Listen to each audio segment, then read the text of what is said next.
Well, my first robbery was a setup. But after I got good at robberies, I would get an area, and I would know the area, and I would literally case 100, 150 jewelry stores to make sure I got the right one in an area. What And do it you mean usually case took 'em? casing means make sure the right. Just to give you an idea, you don't just rob a jewelry store. I would know where the sun rises and sets. So if there's glare in the window, Holy they couldn't shit. see in, or people would be blinded. So that was an important thing. The getaway, how close it was to other places, how many people. I used to like to rob in plazas when there was a Publix or a grocery store. I don't know where people are around the world. Pathmark, Publix, Winn-Dixie. Because the more people going, you could sit and watch that store without looking conspicuous. So I would make sure, and people are so fucking oblivious. They'd walk by, and I'd be fucking in the middle of a robbery. But again, I knew that the sun, so they can't even look in. Did the jewelry store put display cases that blocked where I can look in? You know, they make difference. I do that now. Sometimes I help jewelry stores, jewelry prevention. You know, to help them not get robbed. How is the back entrance? Can you get in and out? Can I park a car there? What time are the people coming? What time is the mailman coming? Do police ever come by the area? What time every employee and what car they have? These are all things that I would know before I even did a jewelry store. Wow. And then know where the cameras were, where the buzzers were. Did they have what they call they had buzzers in their pocket that if they hit the buzzer in a part, an alarm would go off? Is the door have a lock on it? I love those. I like those. Really? Oh, absolutely. Because then nobody else is going to come in. Mm-hmm. They want me in. I'm coming in with a Rolex watch and a suit, and they're going, man, this guy's got money. Let him in. But I would get to know him beforehand and know where the jewelry was in the store. There's so much to it. That's a whole show. Right. But the when you case a jewelry store, as a professional, you know, it's so crazy. People ask me to this day, could you do it? There isn't a fucking question in my mind I can rob a jewelry store tomorrow and get away with it. Really? I see them all the time. Really? All the time. I could rob that fucking jewelry store. No question. Because all the knowledge. I mean, I did so many. I've cased over 1,000 jewelry stores. Well over 1,000. And that means going in and out, knowing every fucking little detail. I go into a jewelry store now, and it's like fucking sensory overload. Really? I can fucking imagine. say, you know, and I go, oh, man, this guy could be hit. Did you ever just walk into a jewelry store and casually just looking at watches? That's got. Well, be I usually go with somebody, you know, for Right. some reason. And because, first of all, they're the biggest cons, too. Jewelry stores are yeah. the fucking biggest racket there is. And I remember one jewelry store, they were a lot. I went to the GIA Institute, which is the Gemological Institute of America, just to know about diamonds so they can't rob me. You know, my fences couldn't rob me. Mm-hmm. I used to go into a jewelry store like I didn't know what I was doing. And the fucking owner would be fucking lying to me so fucking bad. One guy was so bad, I said, I can't wait to rob this motherfucker. This fucking guy is really bad. He must have fucking stole more money than I ever stole from people. You know, there's a few things I tell your viewers here, and is the first thing you want to do is don't ever go to a jewelry store that doesn't have a 10-powered microscope on the desk. 10 powered microscope. On the fucking counter where you can look at a diamond the right way. Okay. There's certain things, if they don't tell you about... See, everybody knows the 4 C's, but they don't know what the cut is. That's the most important part. And I don't mean the cut, is it a round or a marquee or a pear shape. I'm talking the geometrics, the geometry. How light reflects on diamonds, what makes them better. Where you can get a really good cut diamond and the light will reflect better, so it'll be a less color diamond, right? But it'll be a better diamond because it'll glow more, or shine more, or be more brilliant because of the cut and how it extracts light. I love it when they show you a diamond and go, look at that, and it's under a fucking light. I'll make a piece of fucking glass look good. Take a diamond and put it under the table when there's very little light and see how it reacts. So when you would rob a jewelry store, were you picky of the shit that you took? Oh no, I wiped the whole fucking wiped store everything out. But I didn't rob the store unless it had certain things. Oh, okay. Like there was usually, there always would be a loose box of diamonds.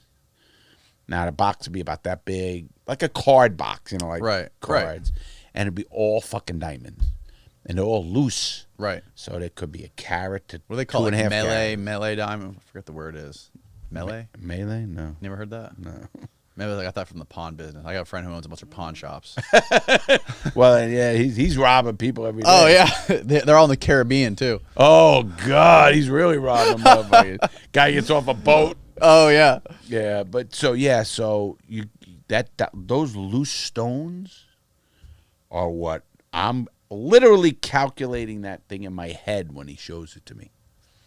Then I'm looking in the store and what I have in display cases, watches. I used to get Rolex. I loved Rolexes. I used to get $2,000 of Rolex, the $5,000 like presidentials, right? or $2,000 everyone. I robbed 50 of them. It's $100,000. Wow! Without blinking, they wouldn't even find. Okay, put them in a bag. I used to give them away as presents. That's amazing, man. That's fucking amazing. But then the diamond. So I'm literally. Then you watch where they don't put that box. A lot of times they don't put the box in the safe. Goes to a back room, another safe, or a false floorboard.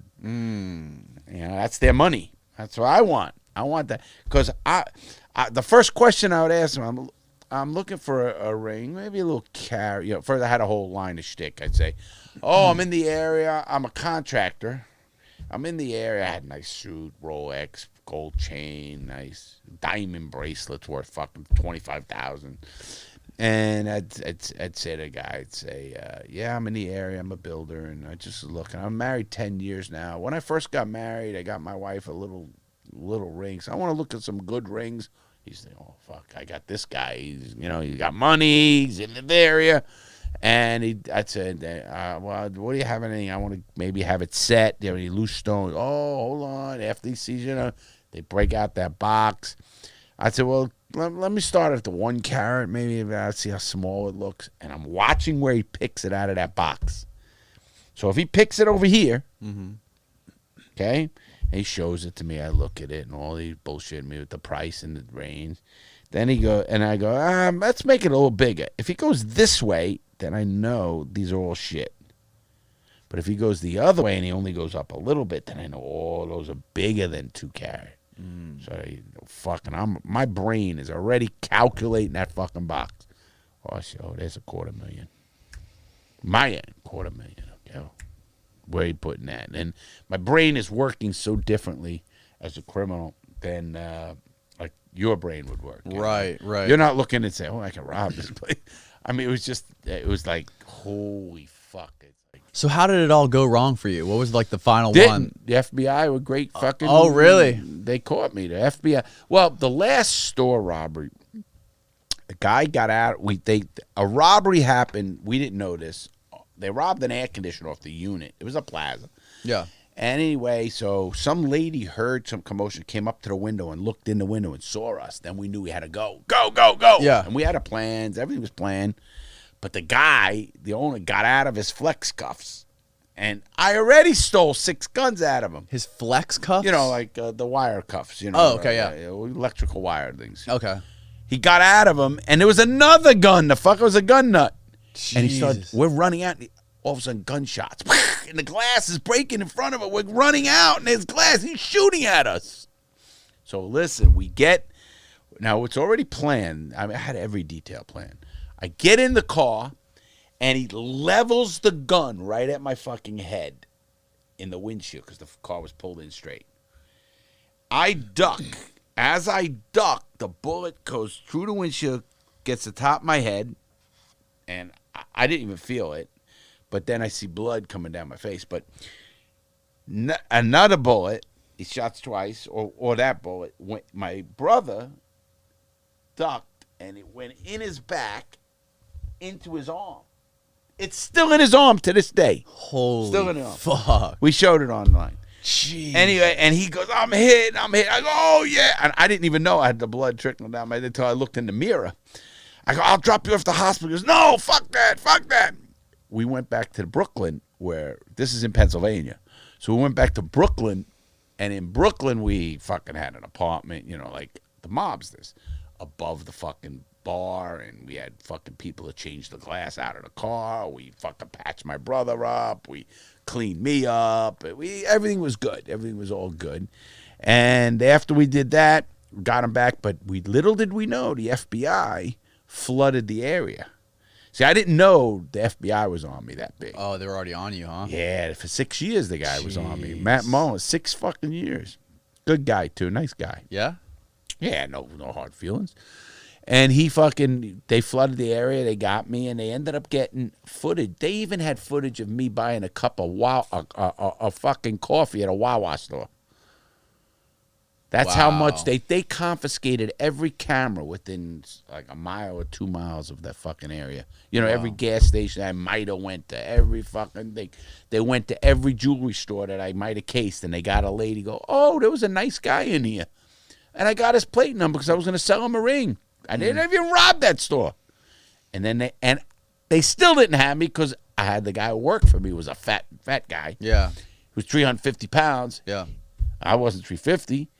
So fucking, that's not him, but I was a co-driver. And then they looked my name up, and I was organized crime. I already got pinched for having 35,000 cash in my glove compartment and 6 grams of coke. That's when they got you? Well, no, that was another time. Okay. Oh, my God.